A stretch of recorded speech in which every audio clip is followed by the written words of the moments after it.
Hello, everybody. Welcome again to another episode of the Adult Autism, a Spectrum of Uniqueness podcast. I am joined today by Rachel Guttentag. And Rachel, welcome to the podcast. Yeah, I'm glad to be here, and thanks I, for reaching out.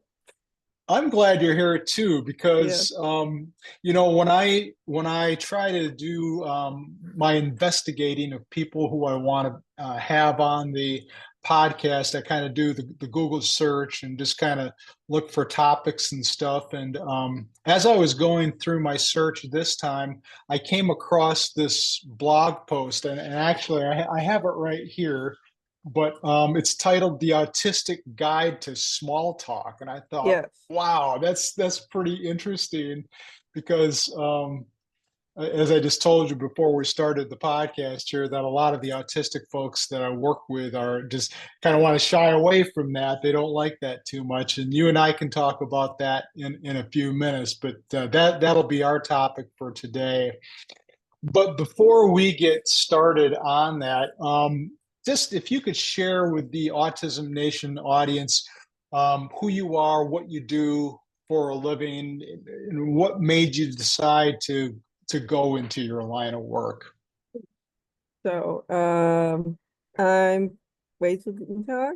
I am 28 years old, gonna be 29 uh this month, so soon. All right, And approaching those 30s. I know it's getting there. I'm like, as I say to my parents, that my only consolation is, as old as I'm gonna feel, I'm gonna make them feel even older. Uh but um yeah, so I have autism and ADHD. Um and I work as I work freelance as an autistic self-advocate, where I do things like I do write for publications. Like When You Found was actually, that was very serendipitous, because I think Autism Spectrum News literally just published that article this month. Yeah, yeah. So but I also write for, I'm a regular blogger on this website called ASD Next. Um and also, as part of being a self-advocate, I do consulting on research projects for people with autism and just developmental disabilities in general. I do have a bachelor's in psychology. Okay. Um, and I'm on the advisory boards of different organizations for autism advocacy and things like that. So I do all those things freelance. I get paid for it, but in terms of my regular job, I also work part-time as what's called a CAPS, which that stands for Community Autism Peer Specialist. So CAPS Oh. is a program that right now is still only done in Philadelphia. I believe might have been started by Drexel University and the Autism Institute, but the idea is, so Hmm. CPS, like Certified Yep. Peer Specialist. Hmm. CAPS is like that, but specifically it is training autistic people to be peer mentors for other autistic people. Ah. So I work part-time as a CAPS for NET, that's Northeastern Treatment Centers in Philadelphia. This was only like a pilot program, so we are sort of starting to wrap that up. So my work is slowing down there, but it's for the best, because I'm hoping this year to I'm making applications to enter grad school. I'm looking to do a master's in counseling. So, Oh, wow. but yeah, so that's what I do. Uh, That's great. You have some aspirations then to continue your helping of other people like you've yeah. done in your advocacy role. Well, let me ask you just about that advocacy role, because it sounds like that's coming to an end, you said. Well, no, this is the CAPS. But I'm still doing plenty of work um as self-advocate. And Okay. then during the pandemic, basically I kind of got into self-advocacy, admittedly, because during the pandemic, it was one of the only ways I could find work. Hmm. Um, but Yeah. it is still something that's important to me. I was doing a little bit before the pandemic. I sort of got connected to it through the CAPS training. I was part of the first CAPS cohort um to get trained back in 2019. And so I was connected a little bit to advocacy, but then I left I left the country in late 2019 to do a research internship. I came back.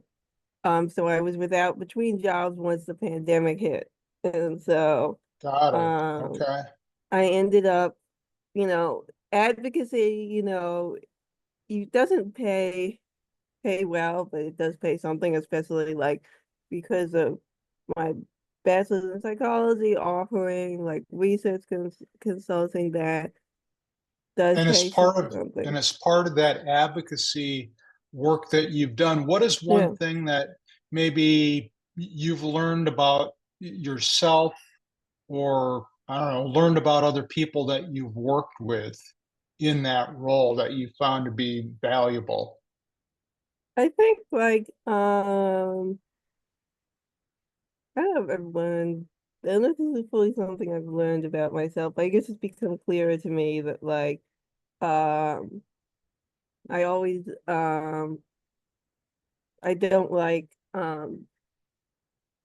absolutism. Like I think a lot of times this is interesting because they say like it's very most of the time like autism is characterized by like black and white thinking, which for Uh, me like that's something I'm very like opposed to. okay. I don't like when things are presented as like it's either, this way or it's that way, or like Right. um because like I think for me I'm often trying to like a lot of times in advocacy there's a lot of debates over what's the best way to do this or the best way to say this, especially I've Yeah. written some other articles about like so the complicated reality of like language, because like language around autism and disability in general is often like a hot button topic. But like I Yes. often make like the argument that like it's not always as simple as like use these words, not that words, because there's lots of terms where like, you know, I'm on an advisory board and they're like one person may say that like they don't like one term, but I'm like, well, I don't like the term like you're proposing because of XYZ Right. reasons. Like for example, like there's a lot of people on the spectrum, like there's a lot of debate on like whether certain phrases are used to pathologize autism. I'm a little like mixed on that because I feel like sometimes um like the dislike of doing things or even calling autism a disability just feels to me like, oh, are we that's just associating the word disability with a negative connotation anyway, which I don't think is the right move. But it's complicated, and I think like I'm always trying to be like, Yeah. Well, a lot of yeah, you've done a lot of writing then about yeah, language that you were just yeah, talking about, and about this, which is yeah, the small talk, which is what I want to get into next. So yeah, I read this. It was great. You made some really good points in here. And I just want to ask, what made you decide to write a blog post, or an article about yeah, all things small talk? yeah. Well, like if you observed, I've done like plenty of writing, and like I like doing like a lot of my advocacy through writing. And so I've been trying to keep more of an eye out for like publications that are looking um for perspectives from self advocates. And I saw that like Autism Spectrum News was gonna do an issue on communication. And I think like where I got the idea to Okay. submit an article on small talk was just because like I think in like my interactions, especially as a peer mentor for other people on the spectrum, I feel like I find myself explaining the importance of like small talk a lot, especially because like a lot of people on the spectrum like talk about like their struggles with like meeting Hmm. people and making friends, and like Right. small talk is in some ways so important for that. So I figured, I guess like I had a realization that like maybe like I had come to have more of an understanding of that, of its importance, and that, maybe, you know, I could write an article about that.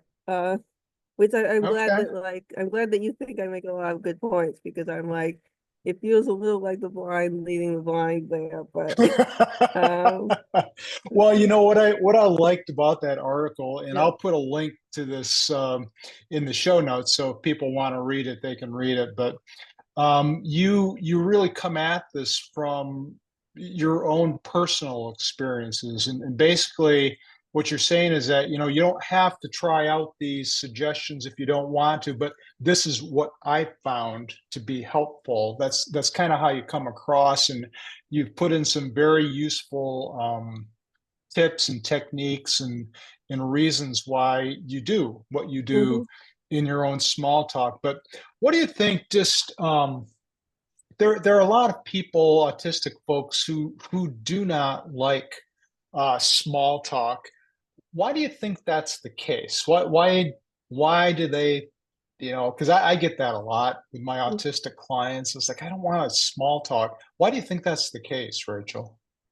Yeah, I think it's just like this is in some ways my own struggles with it. Like it can feel very like, fake and artificial. Like it's just like a lot of social rituals in general, like feel so hard to navigate when you're on the spectrum. And that's sort of like why in the article I try and be like, I'm trying to put into clear words, because one of the things is like it's hard to understand like what's appropriate to talk about and like what's not. And like Yeah, that sort of the article, like part I wanted to say like, okay, like these are sort of like the restrictions here, but also this is why, like, this is why like it's sort of the restrictions on how you're supposed to approach the small talk. And I think it's like for like people on the spectrum, it's like you're doing this little dance of like exchanging pleasantries with a stranger, and it's sort of like, yeah, why are you even doing this? Like, and also obviously small talk can often involve lots of like little white lies, like, to make sure you don't make the other person uncomfortable. Like if someone asks how your day is going, you're supposed to say it's fine, because most of the yeah. time, unless like you already know each other, if your day's going badly, they don't really want to hear about it.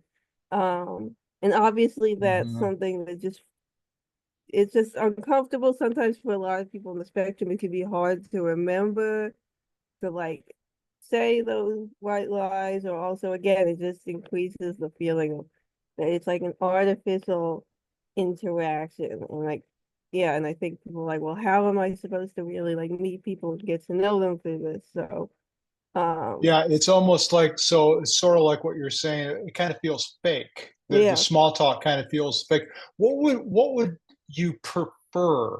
I mean, if you weren't going to do small talk, if you didn't want things to be fake, what would be the alternative to that? I mean, how would you prefer things to go when you Yeah, interact with people?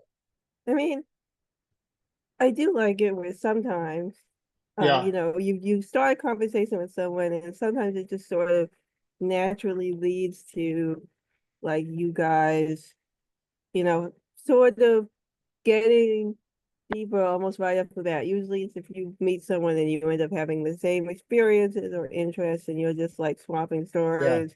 It's a good time. And I'm sort of like everyone like has these interactions. And it would be nice if every interaction could be like that. But it's also like that's not possible. So I think it's hard. Like part of the reason yeah, is like it's sort of like you have to sort of accept small talk is because like it is not, you know, sometimes you may get lucky, that you find someone where you just naturally like click with. But I think right. it's just that's something that's hard to predict or replicate, or like, yeah, or know when that's going to happen. Um, I kind of like talking about small talk, sort of like as a kind of works as a social lubricator. mhm. When you're meeting somebody, talking to someone, kind of preps for a deeper level of conversation. And it sounds like that's kind of what you would like to have Yeah. with people is do more of the deep dive into topics or conversations. And I get that. It's almost like, well, why do we have to have the small talk? Why can't we just kind of go directly into the deep dives and have those conversations about interest and that kind of stuff? But Yeah. I guess for some reason it just doesn't work that way, does it? Yeah. I mean, I try. Small talk is like you're testing the waters, like you're Okay. testing the waters of like the social interaction. Like I really want people to view it. It's like it's a tool. It's a tool of communication. Like, you know, to sort of maybe it's sometimes again to get to that place, because if you ask people about themselves or about like certain things, um, again, I think a lot of learning how to do small talk was that I also do like I go to conferences that involve with like advocacy or research and stuff. Right.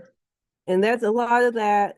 The value in it is networking. And those conferences aren't cheap. So you need to really try and get the most out of networking. And networking does like Yeah. require small talk. You need to just learn to like approach people and you start talking to them and you have to just try and see if the conversation is going to go anywhere. Like, Well, so, here's something I want to ask you about this because this is the type of issue that's brought up a lot that if and I'm going to ask you just some of your techniques in a second here, but if we're encouraging autistic folks to do small talk, yeah. are we expecting them to kind of be more neurotypical because this is what neurotypical people do? And should we really be asking autistic folks to do things that are more neurotypical in nature? Or maybe I'm not viewing that the right way. Maybe autistic folks, if they had conversations among themselves, would do small talk. I mean, that's just kind of par for the course. But I'm kind of wondering because sometimes I'll just hear people who will say, we shouldn't be expecting or encouraging autistic folks to do things that are more neurotypical in nature. Why can't we just allow autistic folks to be who they truly are and accept that and celebrate that? What do you have to say about that? Yeah. I mean, I get that like through argument. It also comes back to the idea of like unmasking and things like that.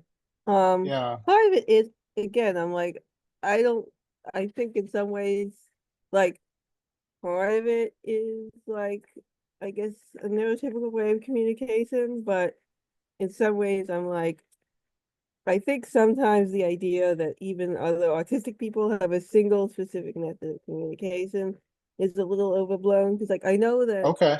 for some people on the spectrum, they're like, oh yeah, when I'm with my friends, like we just info dump to each other. We just have like one person info dumps and the other person does. And like we understand that. Like, Yeah. I guess for me, again, maybe like I'm unusual in this, but I am like, unless like you're able to like share your interest in like an entertaining way or I'm already interested in it, like I'm not gonna be like automatically interested in your info dumping. Like if you come up and just start telling me Yeah. about the TV show that you own, like every DVD of and all the special features and like, you know, telling me about the cast, like I don't Right. know. I find myself like part of what also made me think about this was I also find myself um you know, in peer mentoring, like using small talk a lot of times. A lot of the, times there's plenty of people on the spectrum who just don't know, like, how to hold a conversation in general. And I think, like, that's also what made me think about the weather because I often open up, like, they don't always have something to say. I often open up talking about the weather because Okay. that is such an accessible, like, thing to talk about. Like, and I think it only really occurred to me recently that, yeah, it's like, people are like, what's with the weather? But it's like the weather, it's because Yeah. it's something that's immediately relatable. Like, we're all dealing with Everybody can weather. relate to the weather, right? Yes. And Yeah. like, and I do get that. I think with unmasking, like, my feelings about unmasking is that to a certain extent, like, what I think, like, sometimes the dialogue about masking like gets wrong is that everyone masks. Like, like, as autistic people we mask, but I'm like, neurotypical people also mask. Like, it's a thing everyone does, like, in order because like in order to sort of like make interactions work and go smoothly. Like, we all, like, there's just like sort of like social rules of interaction and plenty of times. Yeah. Like, so I'm like, I think the big issue is that masking, autistic people have to do it to a greater extent and put more energy into that.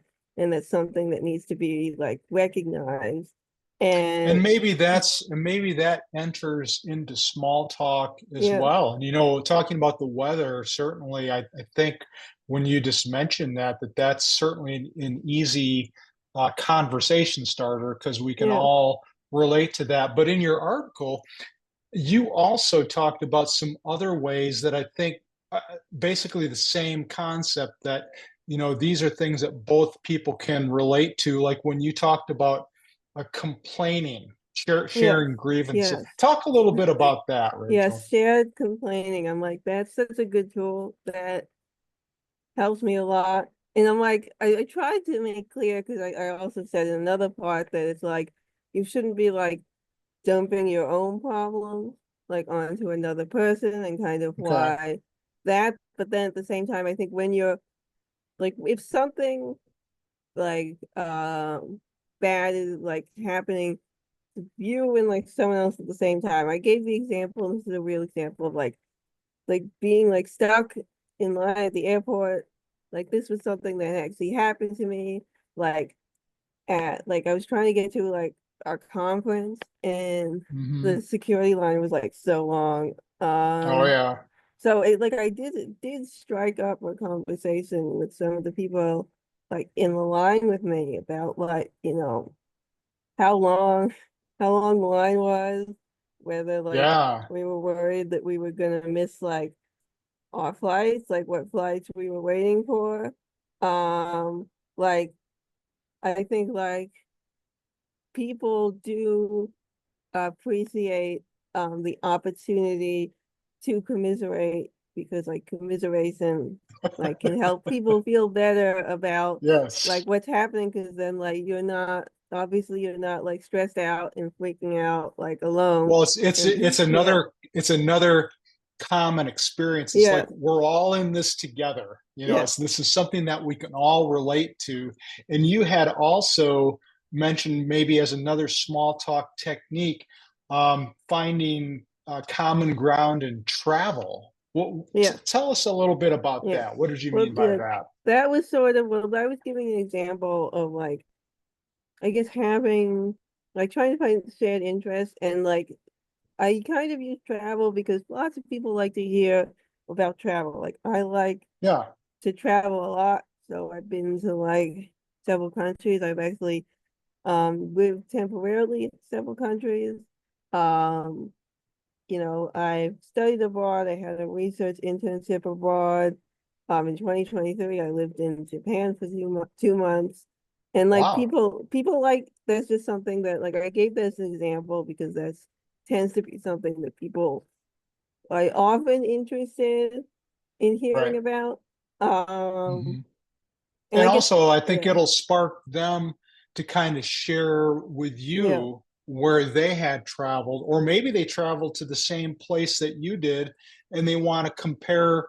This has happened to me the other night. We went out, my wife and I went out to dinner with a couple, and we had found out that they had gone to Italy recently. And it's mm-hmm, like, oh, okay, we went there, several years ago. Where did you go? Oh, you went to Venice too? Hey, did you happen to go to this place or that place? What did you think of the food? And just Hmm. kind of comparing and contrasting. And I think that really does help to have to be able to share those types of experiences. So something that once again you might be able to find something in common.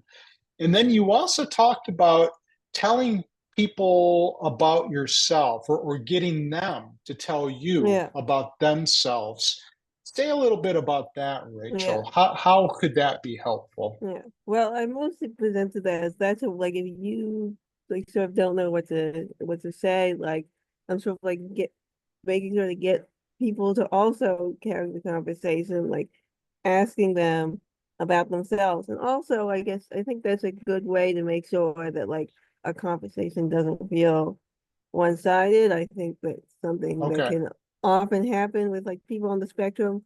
Like we're often sort of in our own head and we don't like mean this in a bad way, but we can often unintentionally make I think a conversation feel a bit one-sided, and like that's not our Okay. intention, and that's sort of what people are reading into it. But asking people questions about themselves is a good way to make sure that you're not accidentally making the conversation like feel one-sided and that you're sort of showing interest in the other person. Um, How do you remember to do that? I think I do have to be like to myself. I need to be a little bit Yeah. like try to try and remember to do that, Yeah. as sort of like, and I think that is to some extent like masking for me. Like I think it does take a little bit more effort, which isn't like again, I think like this isn't because necessarily like autistic people are like self-involved or self-absorbed, but it's sort of like it's easy to sort of get caught up in like talking to and sharing the information Yeah. in some ways for people on the spectrum. Sharing things that they find interesting is a method of like, you feel that you're doing something, you're giving the person that, like, Exactly. yeah, but to other people, especially those not on the spectrum, it can feel like it can potentially be on one-sided. So it's sort of like, yeah, I have to sometimes uh remind myself that like I should, also ask people as well so that like that I'm, you know, showing that I'm also interested in them. But also again, I think it's just Yeah. it's useful for if you're not sure what to say, like you can always ask the other person stuff as well. That's a good idea. I like how you just said that if you remind yourself to ask people about themselves, that then it's not one-sided, and it's more of that reciprocal kind of going back and forth with one another in a conversation. And I think even I think if you ask people about their interest, I think that, and if they start telling you, because I think most people like to talk about their interests. Yeah. And I think, when you were talking before about how a lot of times autistic folks will want to do the deep dive. Well, I think that that is a good way of kind of getting more into that deep dive territory where you get people to talk about their interests, because then you can talk about your interest and things that really you want to get into that kind of go beyond the small talk. Hmm. So these are great ideas that you've come up with. Is there any particular, as we kind of wind this up, is there any particular recommendation that you might have for autistic folks, what they could do to improve or change something about their communication styles? I mean, I think like I actually wrote down like potential answers to like the questions before we got there, and I think actually what we touched upon with like trying to make sure that things are two-way is like I think the biggest tip I do have because I think in some ways that's the most important thing for like people on the spectrum like wanting to communicate better, maybe get have the right impression with people. Um, Yeah. which, again, I think like I was hoping that like my article like could be like, these like the inherent way maybe people on the spectrum want to communicate isn't bad. Like having like your own form of communication isn't bad. Yeah, But I think like even with unmasking, like that, we still need to like be mindful of other people, and just like right. people like, well, they want like neurotypical people to understand like their feelings better. Like you still can't ignore like the way neurotypical people might feel. And I think it's still Yeah. important and useful to be mindful of that. Um and I mean, I think again, even in conversations with like other people on the spectrum, I think even other people on the spectrum can have somewhat different communication styles. Hmm. Um, so I think again, like small talk in some ways is also testing the water. Like it's a way for you to sort of, in some ways, also figure out what maybe you and the other person like are comfortable with. Um, Yeah, and what if you you, have in yeah, common. Yeah, yeah, what you have in common, and also, I really like that metaphor you're coming up with, kind of testing the waters. yeah, I think you're right. I think that is a good way of kind of figuring out, do I and this other person, do we have anything in common? Do I think that this is going to go anywhere? mm-hmm, And you'll be able to pick up some things, from those initial interactions. Do they seem to have an interest in me or what I'm mm-hmm, talking about? I mean, you can kind of determine some of that from the initial small talk. So I yeah, really like how you brought that up. So basically, what I hear you saying is, being mindful that it's just not a one-sided type of thing, that the other person, they have something to say too, and to allow them opportunity to talk, and also to recognize what I heard you say is, even among autistic people, that autistic people have different ways of communicating, different communication styles, yeah. and to also be respectful of that. So that's really good to hear too. Rachel, if anybody who's listening or watching this wants to contact you, has any questions for you, maybe wants to learn more about ASD Next, or anything else that you're doing, how can they contact you? Mhm. I do have a LinkedIn page with some of my contact information. That's just like, Rachel Guttentag. So my last name is Okay. Guttentag. But there's also the email you contacted me at, that was Ryer Guttentag, or RYERGUTTENTAG @gmail.com. So I think those pretty good ways to get in touch with me. Okay, and I will list your LinkedIn profile in the Yeah. show notes so people can check you out and contact you if they want to.